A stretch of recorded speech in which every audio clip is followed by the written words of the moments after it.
ಕಳೆದ 9 ತಿಂಗಳಿನಿಂದ ಬಾಹ್ಯಾಕಾಶದಲ್ಲೇ ಸಿಕ್ಕಿಬಿದ್ದಿದ್ದ ಭಾರತ ಮೂಲದ ಸುನಿತಾ ವಿಲಿಯಮ್ಸ್ ಮತ್ತು ಅಮೆರಿಕದ ಬುಚ್ ವಿಲ್ಮೋರ್ ಅಂತಾರಾಷ್ಟ್ರೀಯ ಬಾಹ್ಯಾಕಾಶ ಕೇಂದ್ರದಿಂದ ಭೂಮಿಗೆ ಮರಳಿದ್ದಾರೆ.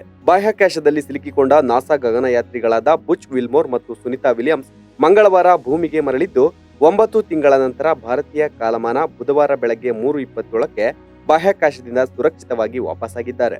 ಇಬ್ಬರು ಕಳೆದ ವರ್ಷ ಜೂನ್ನಲ್ಲಿ ಬಾಹ್ಯಾಕಾಶಕ್ಕೆ ಪ್ರಯಾಣಿಸಿದ್ರು. ತಾಂತ್ರಿಕ ತೊಂದರೆಗಳು ಮತ್ತು ವೇಳಾಪಟ್ಟಿಯಲ್ಲಿನ ಬದಲಾವಣೆಗಳಿಂದಾಗಿ ಅವರ ಮರಳುವಿಕೆ ವಿಳಂಬವಾಗಿತ್ತು. ಕೆಲವೇ ದಿನಗಳ ಈ ಕಾರ್ಯಾಚರಣೆ 9 ತಿಂಗಳಿಗೆ ವಿಸ್ತರಣೆಗೊಂಡಿತ್ತು. ಕೇವಲ 1 ವಾರದ ಮಟ್ಟಿಗೆ ಸುನಿತಾ ವಿಲಿಯಮ್ಸ್ ಮತ್ತು ಬುಚ್ ವಿಲ್ಮೋರ್ ಅವರು ಅಲ್ಲಿಗೆ ಪ್ರಯಾಣಿಸಿದ್ದರು.